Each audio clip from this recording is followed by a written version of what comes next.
So I think we can get started. Welcome everybody to the third annual Art of the Tiki panel here at Dragon Con as part of the comics and pop art programming. Welcome, thank you. Just as a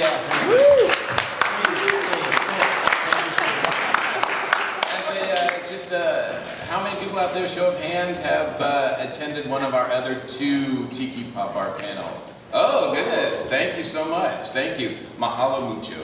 And also, thank you so much for your voting, if you voted for us in the app, because my understanding is that the votes for, especially last year's, were extremely high. So, and that's one of the reasons why we can continue to do this. So, thank you so much for that. And for those that are new, please, rate us in the app.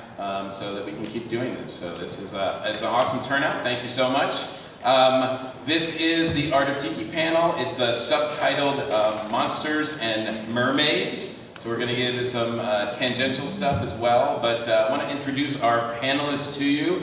I'm Mike Gordon, creator of Tiki Zombie, as well as a host of the Earth Station 1 weekly podcast. And I guess we'll start to my right. With Savannah. Hi, I'm Savannah Alexandra. I'm an illustrator on Archer and a professional character designer. And I'm really into 50s and 40s and tiki stuff. Obviously, really like the art and the fashion and like everything in between. And this is her first panel. This is my first panel.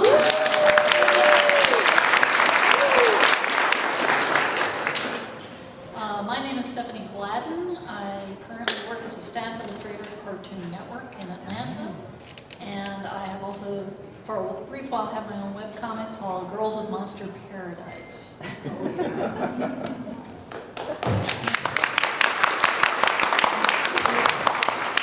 I'm Derek Yaniger. I've been doing tiki art for quite a spell. And I dig it the most, to say the least.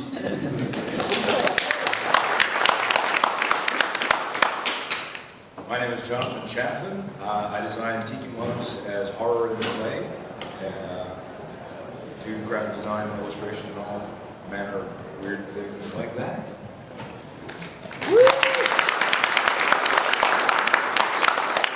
So we got a great crew, and I know some of you might have heard this before, but we're going to start off with just asking people, what was their introduction, how do they feel overall about tiki? So, man.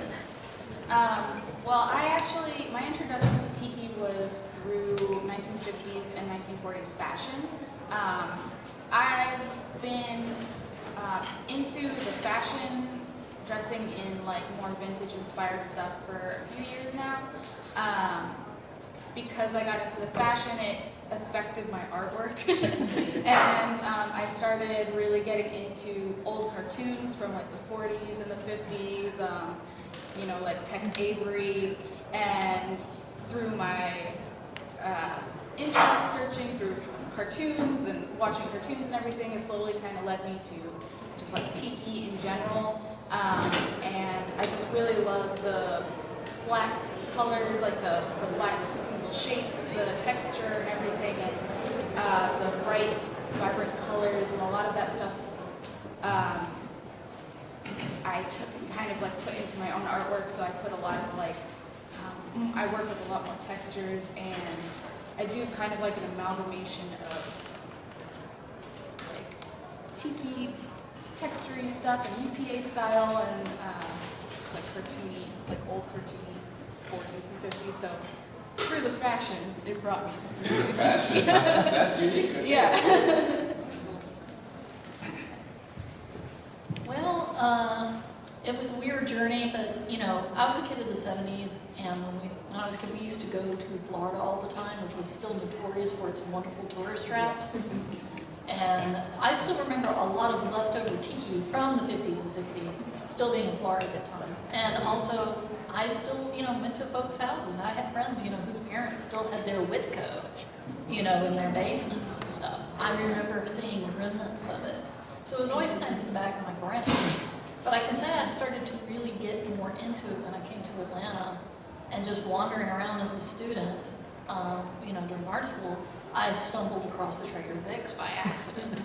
Just wandering across the street, you know, and Yeah, shout out to Trader Vic's. you know, I thought it was really cool. It's like, wow, it's so weird. There's this giant, crazy tiki right in the middle of a downtown area. This is so strange. But also, I started to get more into it personally when when I bought my first rattan tiki bar at Lakewood in the back when they used to have their flea markets once a month at Lakewood.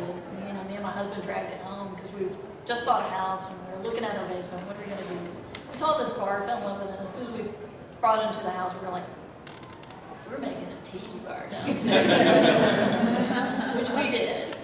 And, you know, so I would just draw it, you know, on and on, you know, during the years. And then eventually I, you know, started doing webcomic, Girls of Monster Paradise, that just had monsters and tiki in it. Just, you know, again, it's one of those things where it was always kind of, you know, in my brain. Because I saw it, even though I was not part of that main push, you know, in the 50s and 60s. I just remembered seeing the remnants of it and being fascinated with it.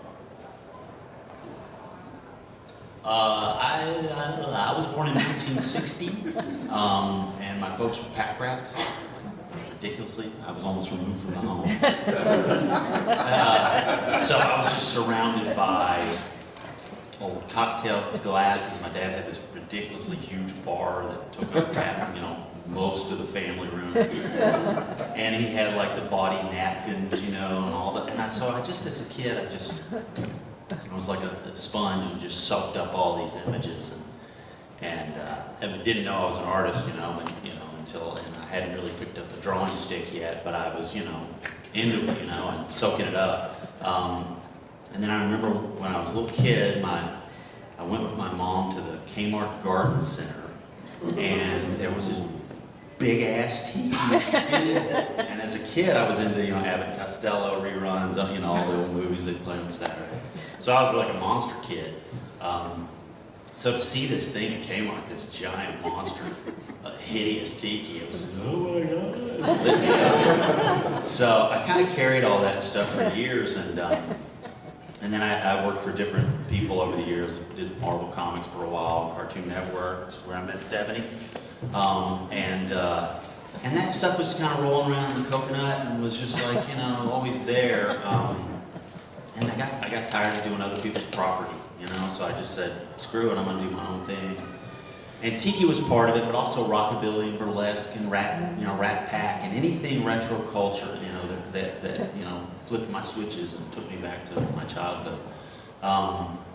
And so that's really kind of where it got started for me. I just took a leap of faith and started doing it, and thankfully it took off. And so that's kind of how I got here. Is that good? Yeah.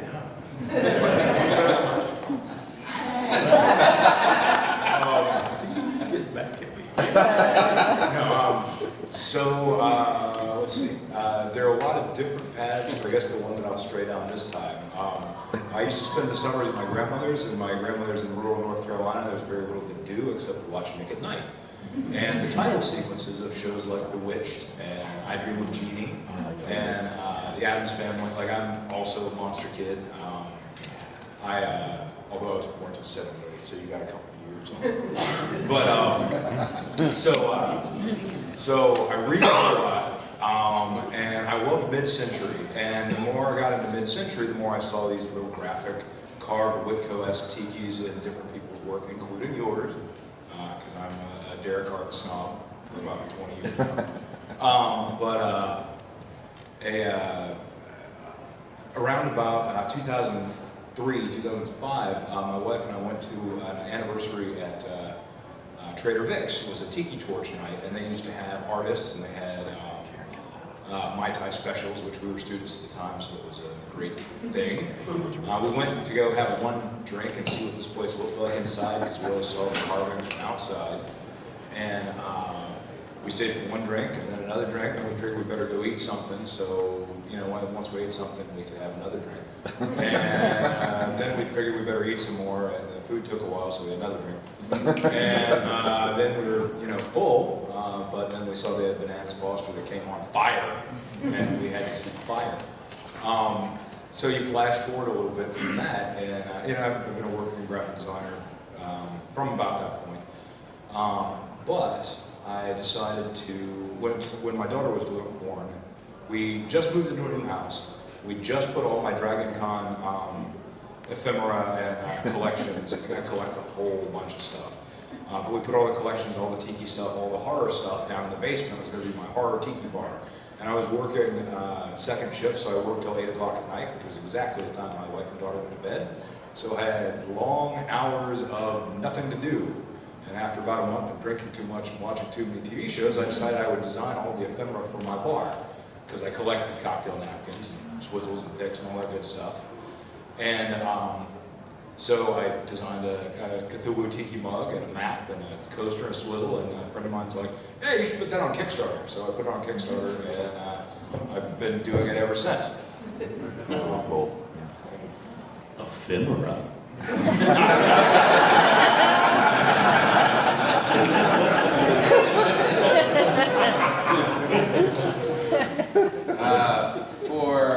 For me, I think I've mentioned before that I'm a Disney kid. I think I've even mentioned Brady Bunch being an influence on something like the Curse of the Tiki and all that. So for me, that was always there.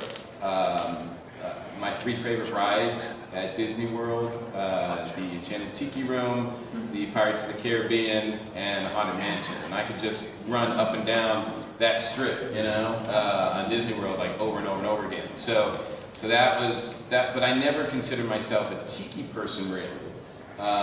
Because I just did, and I always kind of enjoyed even the sweet drinks, the rum-based drinks, but I just never made that connection. But and I certainly don't mean to bring the room down for a minute, but I do have to mention that about 8 years ago, the comics director at the time, Tom Trainer, put together a party in the Sheraton. It was Tiki themed, and it had Tiki magazines all over the place, Tiki decor. It was just, you couldn't escape it. It was Tiki everywhere. So he really introduced me to Tiki as a thing. So yeah, my fez off to Tom. And because he's no longer with us, this is the first comics track that we're having without him for a while. So, but yes, I owe it to him. There was a band playing that night, and it was sort of a goth band, sort of rockabilly goth, and they were playing this song, and the lyrics over and over again, zombie, zombie, zombie, zombie, zombie, right? So I'm just listening to this chorus of zombie pound my head, and I'm looking down, and there's Tiki magazine, Tiki this, Tiki that, and I just said out loud, what would be a cool name for a band? Would be Tiki Zombie. And I was with a table full of writers, so instantly I had to go, that's mine.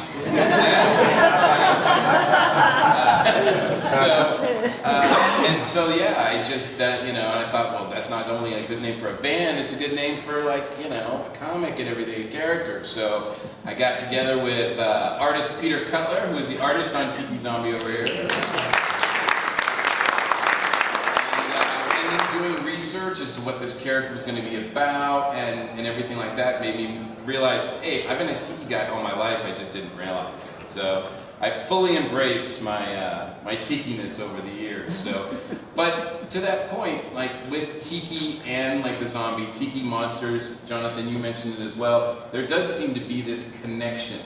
This sort of dark mysteriousness, maybe adventure element of Tiki that I think we'll enjoy as well. So I want to sort of talk about that a little bit. Jonathan, what have you found over the years that people kind of respond to in that connection?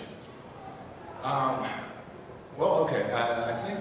think it was Adrian at the Desert Oasis podcast that said that for a Tiki bar, you start at the beach and you walk deep into the jungle.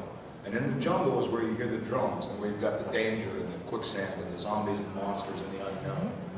And so you're going outside the campfire to go see what you can find. And I think that spirit of exploration and each of us kind of explore what maybe you find out in that darkness behind the protective ring of fire where you're sitting with your family. So I think it's a very natural fit in that way. And particularly because it's tied to the 50s so strongly, you get the classic era of Universal monsters to play with. That's one answer to what could be waiting outside the firelight. So that, for me, is where that fit lives. It's also a really great distinction between a tiki bar and a beach bar. Because if you walk towards the ocean, you've got your beach shack and all that fun stuff. If you walk the other way, You might run into some ephemera.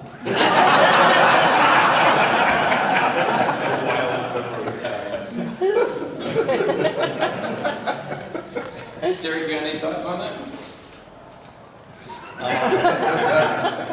Yeah, you know, the thing that popped in my head when we were talking, and you mentioned that Mermaids also Oh, yeah. part of this. I was reminded of this cartoon, Popeye cartoon. I don't know if you guys chime up, anybody who remembers this. And he's underwater, he's diving for pearls or something or whatever. And this shark goes into, there's a naked lady, basically topless lady, Actually, masked it's in. a sawfish that. Sawfish. And it's this naked lady masked, you know, the front of a ship. It's at the bottom of the ocean. And the sawfish swims in and the top, so it looks like a mermaid. It's the top half of this, and it was quite, it made me feel funny. And that really stuck with me. So the whole mermaid underwater is sexy, and then, you know. So, I got some stuff to work through.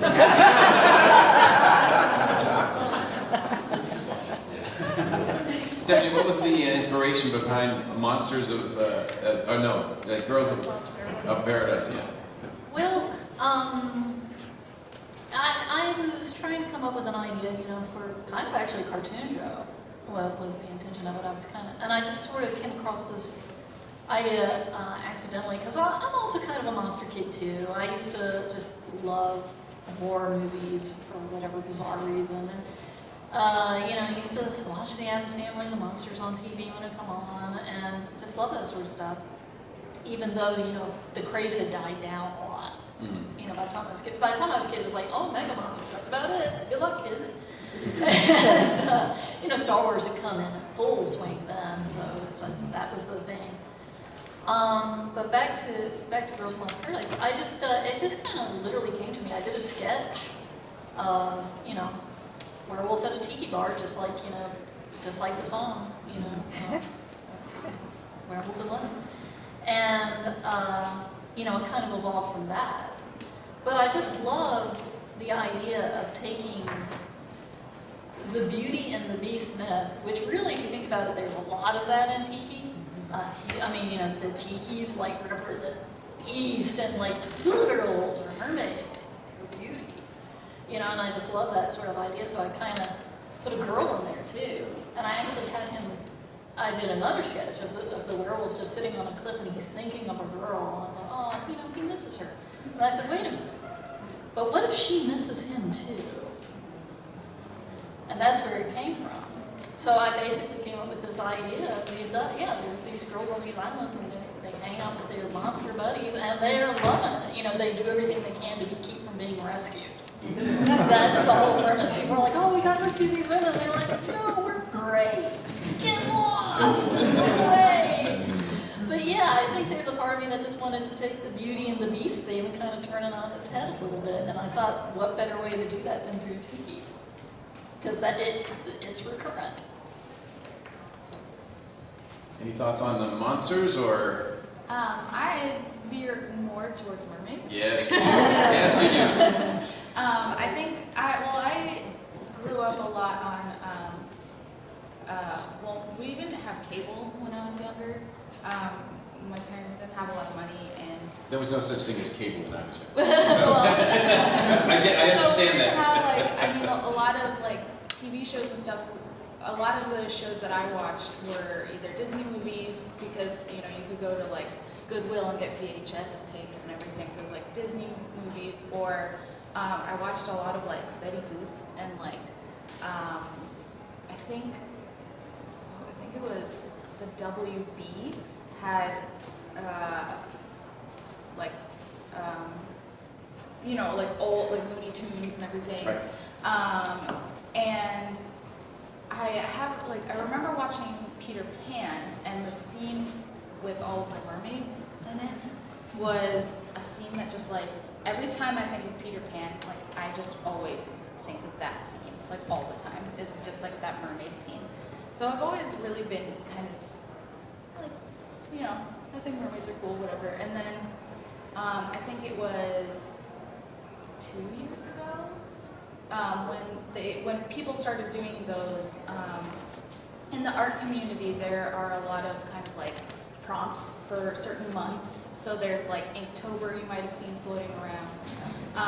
And in May, I think it was 2 years ago, Mermaids started, where you drew a mermaid every day in the month of May.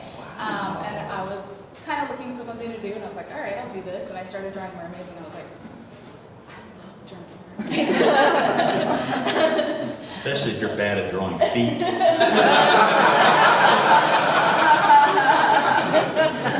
So mermaids are like, I've done mermaid for 2 years now, and like every single time May comes around, I'm like so excited. I just really enjoy mermaids. There's something really elegant about them. There is kind of that kind of mysteriousness. They're kind of mermaids. I like fantasy creatures that are kind of coy and like not always 100% like a damsel in distress or anything, but kind of have a little edge. And I feel like mermaids are always kind of like that, especially like the original concept of mermaids, where they just like, you know, drown sailors. That's fine, whatever, no big deal.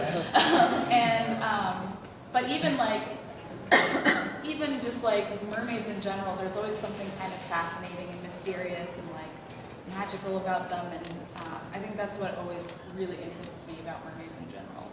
Yeah, and I think particularly with the mermaids, I was thinking about it, and of course, you know, there's that sort of connection, because if you're on like an island, like a Polynesian island, you're surrounded by water. Yeah. So there's a lot of like watery, you know, themes, and you know, mermaids just kind of fit into that. But then also, as far as the Tiki movement started, when it started in the late 40s, right, 50s, then there were all these novelty bars, and a lot of them were nautical based, and some of them, a lot of them, had mermaid swim shows.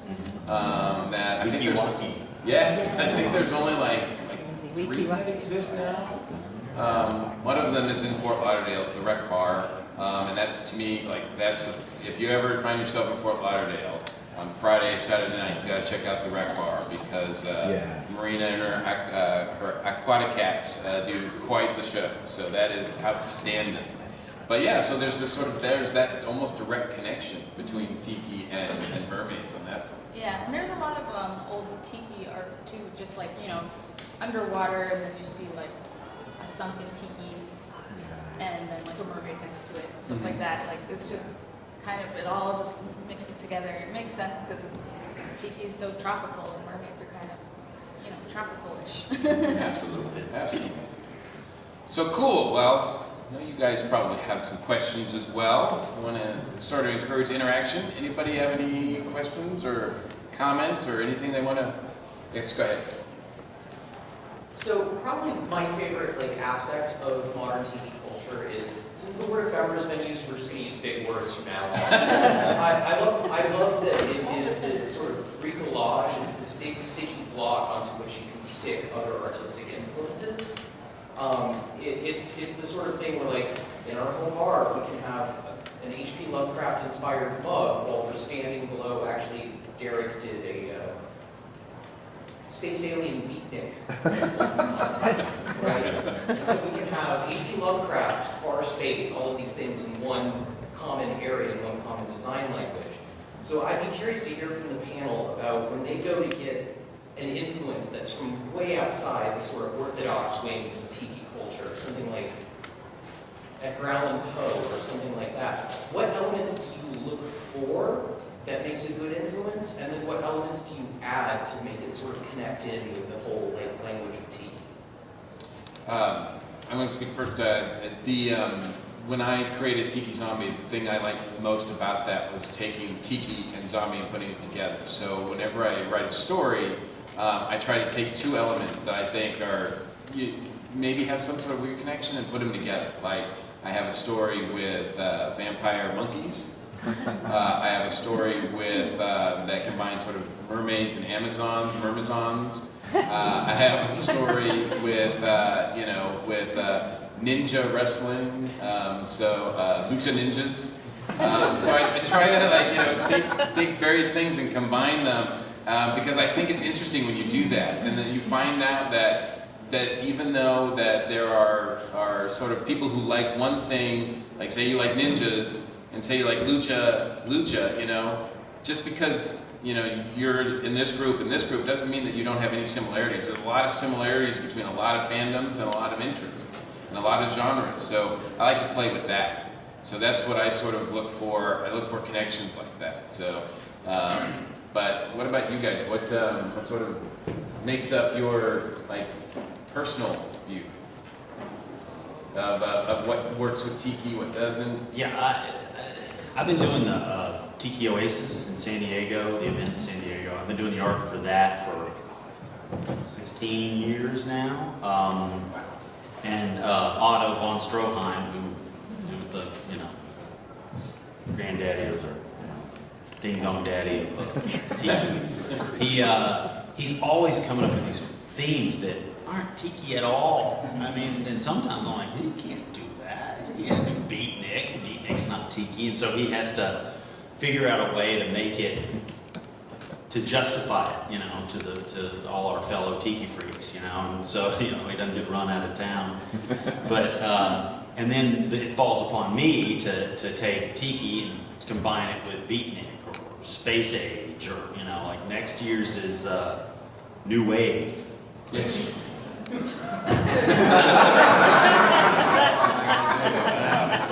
Your Other than the promo word wave. Your promo images of the Devo guy is awesome, though. So, sometimes it's just, and I hope this goes to your question about Yeah, right in line, man. how you do I? B-52s. Oh, Yeah. So there's all kinds of. And folks too, they were taking motion from Yeah. 50s and 60s the way that you did. Yeah. Who knows? I'll probably just cheat it and do Devo in Hawaiian shirts or something. Here, baby. But yeah, no, and so he's constantly throwing stuff at me, and I try to pull elements and combine them and make something that's not necessarily tiki, and it's a challenge, but it's also very exciting because, I don't want to do the same thing over and over. Nobody does, so it is kind of thrilling, but that's exactly your question, because that's what I have to do every time with him. So. And Jonathan, with your designs, with Cthulhu, and whether it's the stories of Lovecraft, you're mixing that together too, finding an unusual connection. So there are kind of two ways you can do it, right? There's the conceptual, and then there's the visual language. With my stuff, what I try and do is look for the tropes, particularly for tiki mugs, right? Like, if you look through the art and clay mugs, there's a barrel mug, there's an ape mug, there's the pallid mask is actually started life based on the Fu Manchu mug. And I just sort of tried to think about what excites me about these different ideas. Like for this one, it was The King in Yellow. It's a horror story by Chambers. They say he's got a pallid mask. It looks like the mask shaped from the Fu Manchu mug. And then I got a lot of Elvis in there thinking Hail to the King, which for Bruce Campbell from Evil Dead. So we've got Hail to the King in Yellow. So I started putting in stuff, like you've got the logo from Elvis's plane, and it's the TCB lightning bolt I redid as the yellow sign of protection from the King in Yellow. And just kind of I'm not, I certainly had someone tell me it's not Tiki, but it is, the language that I really love, and I study a lot about Tiki and Whitco. I collect Whitco and look at the guys that were doing it in the 50s and 40s and what they were reacting to. I know you've also got a huge library of ephemera. It's like tag. Yeah, or as my wife would say, useless crap. So, it's part like figuring out what parts, if you want it to be a tiki piece, you got to figure out how much of it has to be tiki for people to respect it as part of that, And you have to realize there is actually an art history definition of Polynesian pop art. Yes. And you have to know those rules if you want to break them and have people realize that it's still like basically that. Or you can wander away from it. That's influenced by. You know? How about you guys? Stella? I don't know. Oh, well, there's a question. Oh, I was just wondering, my favorite drink name at Trader Vic's is Missionary's Downfall. And I was just wondering the effect in the Deep South of having what essentially is pagan idols is the whole, I mean, that's what a tiki is, really. And so how do you think that the South was late coming to the tiki world, or do you think that has a more of a like sinister fun aspect to people in the South and the Bible Belt? that's a good question. I haven't even really run across that. As far as, because I think there's two sort of coasts where the tiki movement started, right? Where you look at like Los Angeles, you look at California. So, that's where a lot of the tiki bars started. But then also down South Florida. The Mai Kai has been around for probably longer than any other tiki bar that's open still, right? And it's an amazing place, by the way. If you haven't been to the Mai Kai, you need to put that on your bucket list, because it's an amazing, amazing restaurant. And it's just an experience, not just a restaurant. I've heard there's a real shrunken head in there.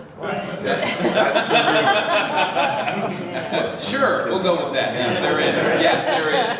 Also, tiki culture basically started around World War II and after Yeah. World War II because of a lot of the soldiers that were stationed in Hawaii and got exposed to the Hawaiian culture. Absolutely. So when they came back to the States, they brought a lot of that with it and tried Yeah, to that's true. recreate That's absolutely it. it. And so they were, that's why the bars started popping up everywhere, and plus, it was a place to get away, a place of escapism.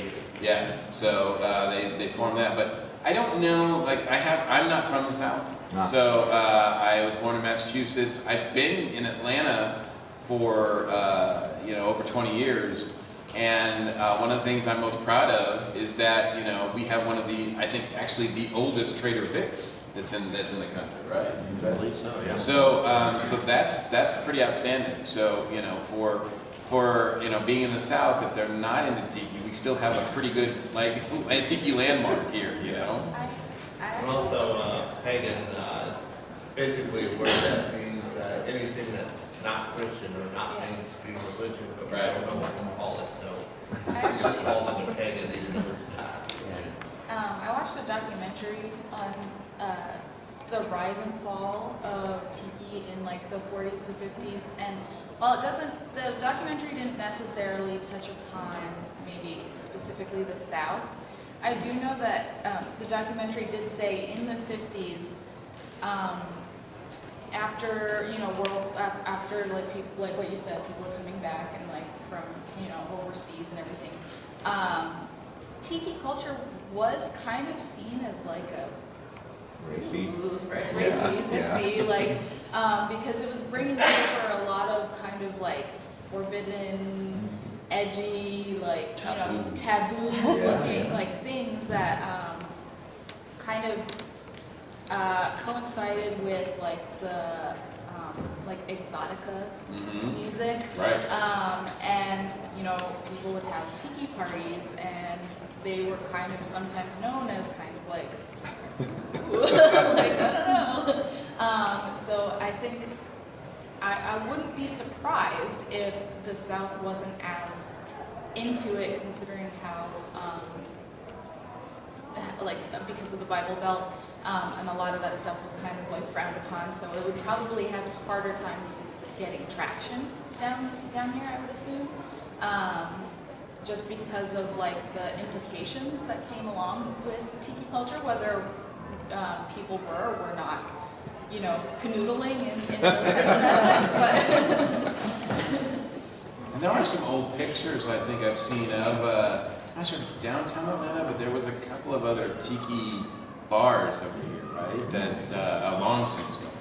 But I was about to say, you might be surprised, because I was just telling Michael about this restaurant earlier. we're all familiar with Chick-fil-A. And we're all pretty familiar with some of their affiliations, correct? Yeah. Well, if you go to Peachtree City, you can go to Truett's Luau, which is a tiki-themed Chick-fil-A restaurant. Complete with statues, complete with the music, the whole 9 yards. No drinks, no bar, but, How fun? and it's not. What's the point? Yeah, it's hilarious. You go down there and it's just like, people are loving it. They're loving that atmosphere. They're soaking it up. And I'm just sort of like, this is really weird. But it is. It's not open on Sunday. So go figure. I guess it's like, I guess this guy, he was like, well, I'm sure we can get away with this. Yeah, as long as there's no bar, it's fine. Yeah, some will just have these little pagan idols. Who cares? So go figure.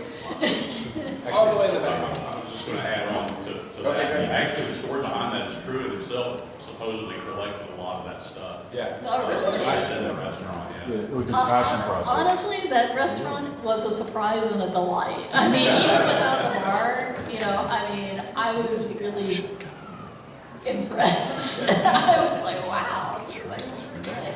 All the way to the back. So, That is I heard a lot of talking through this panel. Honestly, I didn't even notice it until we all started talking about it today with kind of different influences on Tiki and Polynesian culture. And I think along with zombies and like Cthulhu and things like that, one of the weirdest things that I've seen kind of mesh with like the Tiki Polynesian vibe is like Jimmy Buffett meshing in country music and stuff like that with it. And kind of now we're starting to go back to like movies like Lilo and Stitch and Moana. We're kind of like starting to see Tiki within its own culture, I guess. And it's kind of got me thinking about like what is the mass appeal to you guys for Tiki and Polynesian culture? Like why does it resonate with everybody and fit in so well with all these different like cultural exchanges that happen with it? Question. Yeah, Jonathan, you want to start? Oh, sure. So let's see, what's the question? I feel like, I'll start with sort of where you started. Like, I think with Jimmy Buffett and the like, you've got, the group that's walking towards the beach and the beach music, and I think the surf and beach overlapping with country is really, really interesting because of the musical sense. But I think because essentially when you look at people that are working in Tiki style, in a lot of ways, you have people that are reacting after the fact to tourism, advertising-driven marketing scheme from the 40s and 50s around these cocktail bars and these experiential marketplaces. So on the one hand, you've got nostalgia going, but then you've also got the internet and the wider interest in the actual ethnographic underpinnings. And you get things like storytellers who said, okay, we want to tell one of the Polynesian legends in Moana, but we want to make sure we do it authentically and respectfully and pull in as much as we can. And obviously they did very, very well with that. So I think, you've got, in one way you've got something that has been reinterpreted so many times that it's a blank slate that you can reinterpret it in any way you want. I thought I'd get there eventually. But, on the other hand, you've got this realization and recognition of like, these cultures have stories to tell. Let's use modern storytelling methods to tell those as well, and they will still be endlessly fascinating. And I think both trends are lovely and fun. Yeah, and it's wonderful too that Disney's, bringing so many new, younger people, fans to Tiki, because, we keep that going, it'll never die out, so I think that's an amazing thing. Yeah, it's good. You got your SpongeBob too. Yeah. Yeah. One of my favorite cartoons. Yeah, They have I mean, the little flowers in the background, and I can definitely. I didn't even realize it until just now. yes, it's so subliminal, you don't even notice. Yeah. It's right there. It really is. Yeah, no, it's cool. Yeah, and it's fun too because a lot of people, and my stuff is all 50s, 60s, early 60s style. Became obsessed with it, the look of it, and why when I look at something, a piece of art created in the 50s, does it take me back to the 50s? What is it about it? And I really dissected it and kind of made it my style and stole from the dead essentially. But it's just really nice when younger people come to my booth and I hear this over and over. It's like, where have I seen this before? And I don't think, and they don't have the reference because they're not old enough to remember that stuff. The old Bullwinkle cartoons or but it's nice too when they see the Tiki stuff because it reminds them of they pick it up because they know about Moana and all the different stuff. And so it's really cool. It's really exciting to see all the younger people that are like getting into it and excited by it. It's new to them. It's really fresh, and it's exciting to me because then they're going to hand me $20. I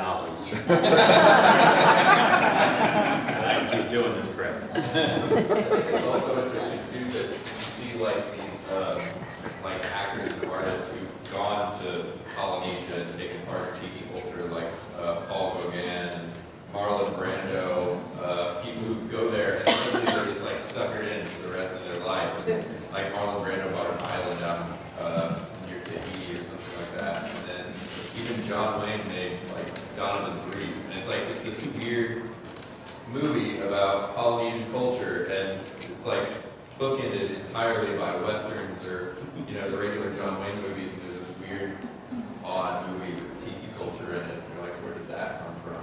And so it seems to just like stick with people once they experience it. Yeah, I think also there's some, there's something really nice about, stripping down all that and living simply, and with the aloha spirit they call it, like at least the Hawaiians, where it's like everybody's like just kind of cool with everybody. It's laid back, They made it a thing where they would actually wear like aloha shirts on Friday, like that kind of thing. Or they wear it all the time. I mean, that's the way they dress. They don't believe in like three-piece suits. And so that's like a really kind of just refreshing and just kind of like who doesn't want to aspire to that, living in that kind of world? So, even if you do have to deal with the occasional like zombie or monster. That's right. That's right. That's what drinks are for. Not a Chick-fil-A. You gotta go. Yeah, I was wondering if you're saying young people discovering Tiki. I was wondering if the market for Tiki skews towards older people who remember it and are delighted by it, or younger people who just discover it and embrace it. I don't know. I think it's an Across even the mix, really. Yeah. I go out to the Tiki Oasis in San Diego, and I've watched that over the years just grow and grow and grow. In the beginning, it was just a bunch of weirdos like us, hanging out, talking Tiki, carving, and over the years, it's really, you see this influx of new young people just excited about it. And maybe it's fashion they're into, maybe it's the carvings, or maybe it's but it all comes together. But yeah, I think it's an even mix. I mean, but it is encouraging. It's the drinking. It's the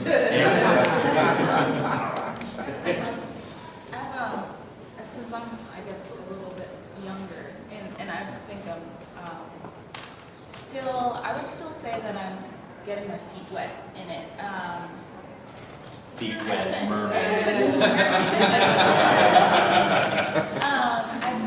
I've noticed, at least in, not necessarily just for Tiki, but in like vintage culture, I guess, 40s, 50s, 60s inspired, at least in like the fashion groups I'm in, like it's kind of a mix. Like there's a lot of older people who are into just like this vintage aesthetic because it reminds them of when they were younger.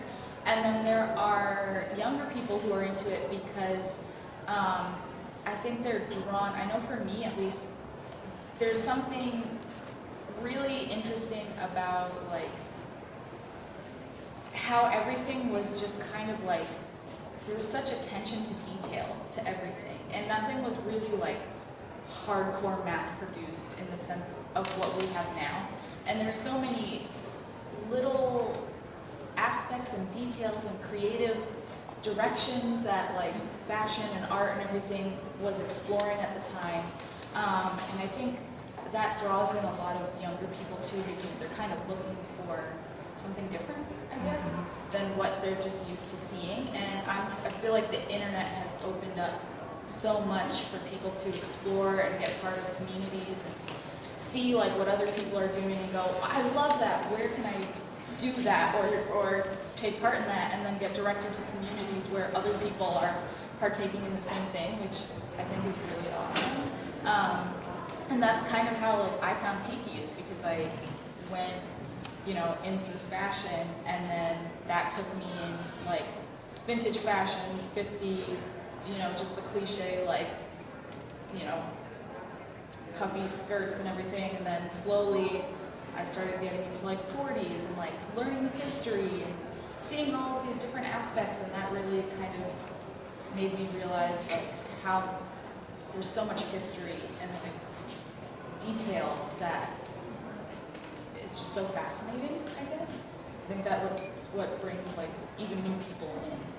And I'm sure Moana and stuff contributes as well, seeing all of that and being like, oh, how cool.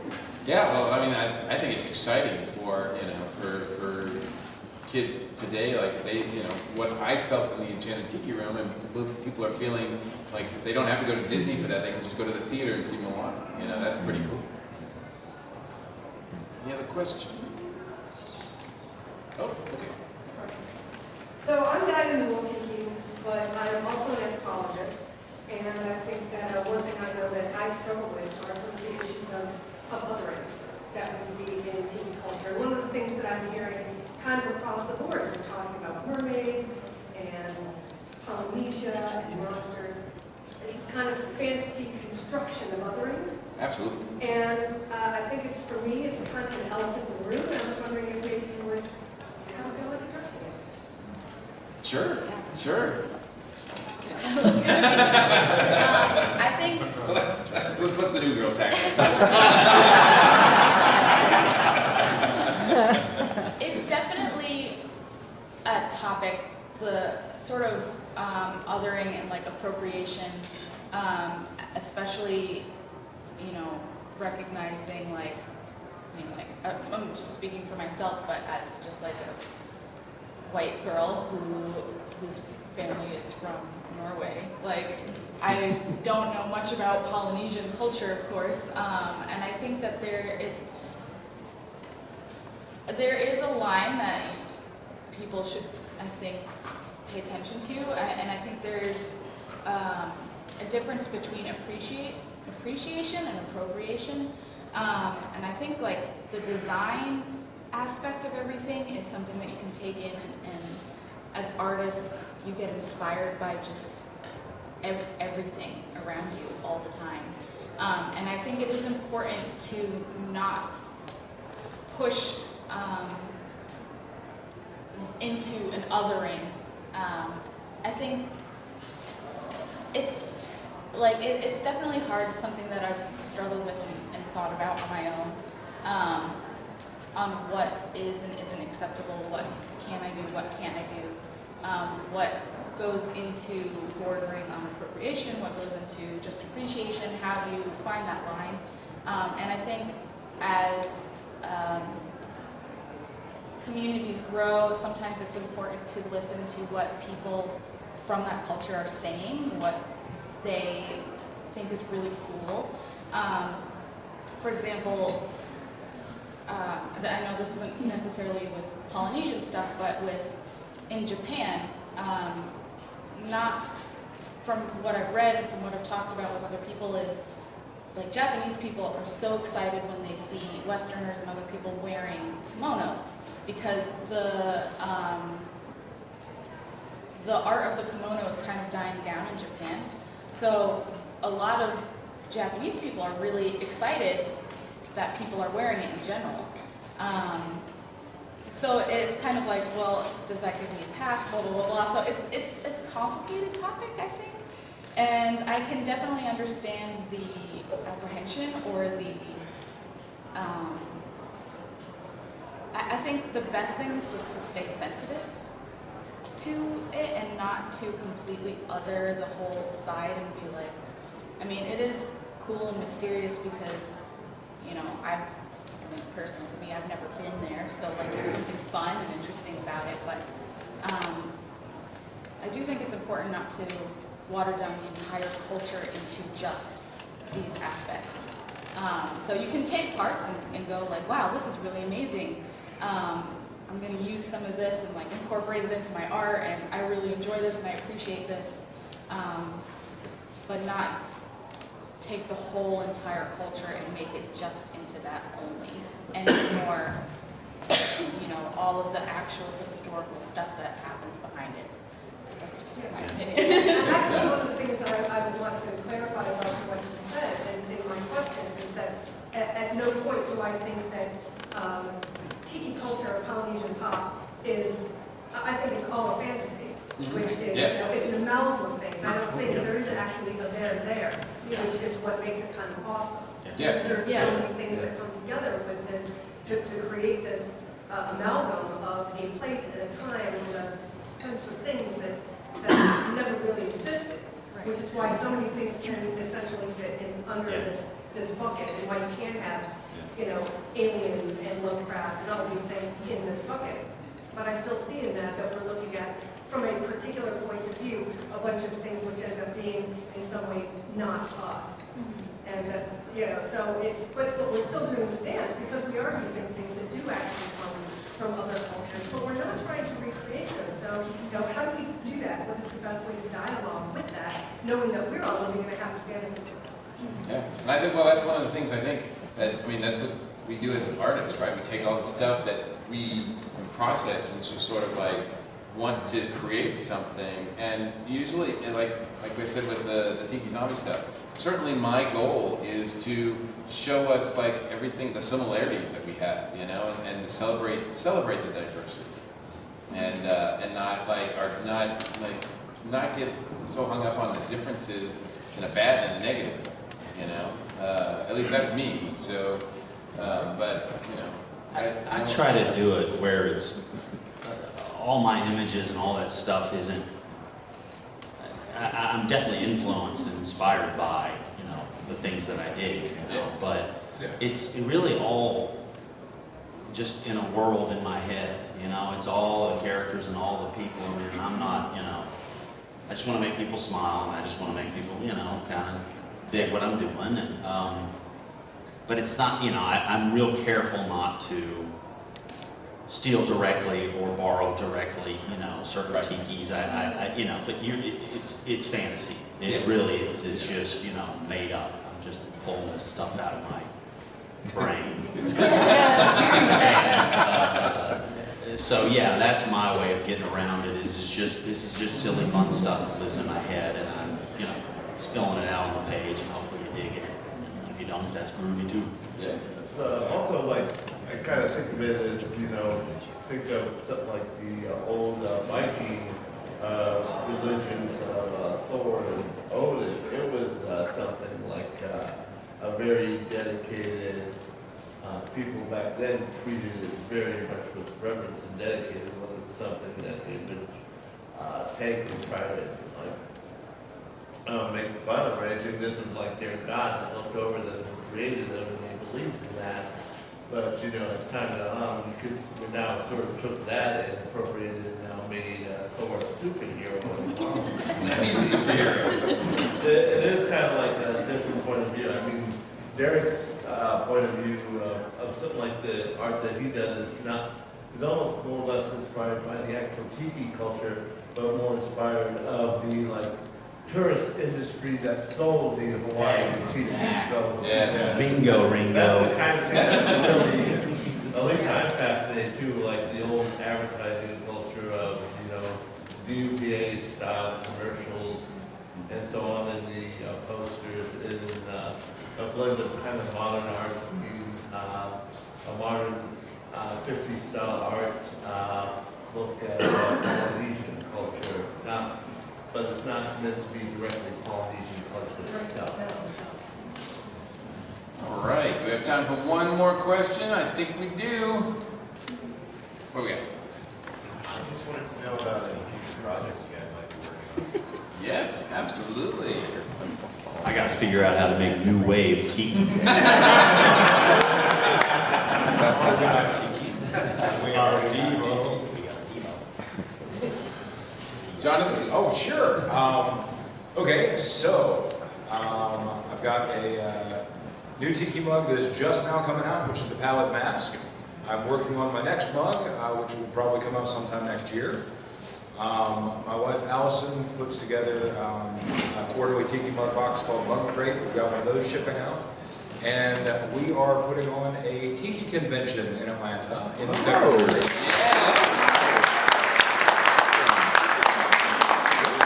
You can check that out at inuhele.com or atlantatikitour.com. The world means cocktail journey and is part Samoan and part Hawaiian. So I think that's probably enough new projects. It's going to keep you a little busy. Yeah. I have a gallery show coming up in April next year in Madrid. No. I gotta paint like a madman. So, second this is over, I'm gonna jump on that. Would you ever not paint like a madman?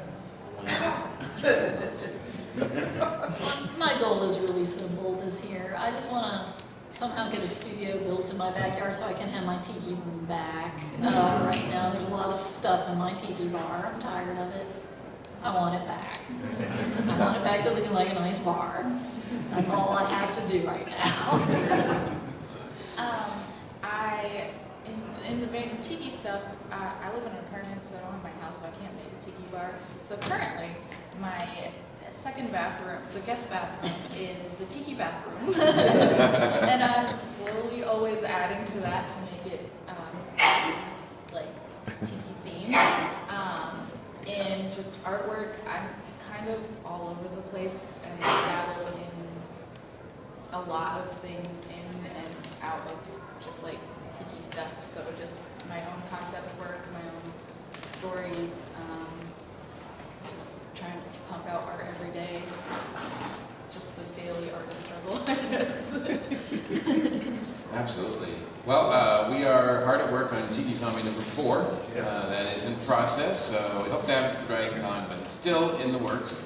There will probably be a Kickstarter starting up for that next month, so look for that. And then we're going to get right on to Tiki Zombie 5.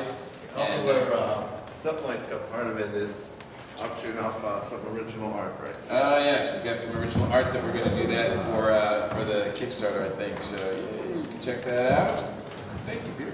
That's one of the characters in Tiki Zombie number 4. So the Rocky Billy Rabbit. So you can see the things that.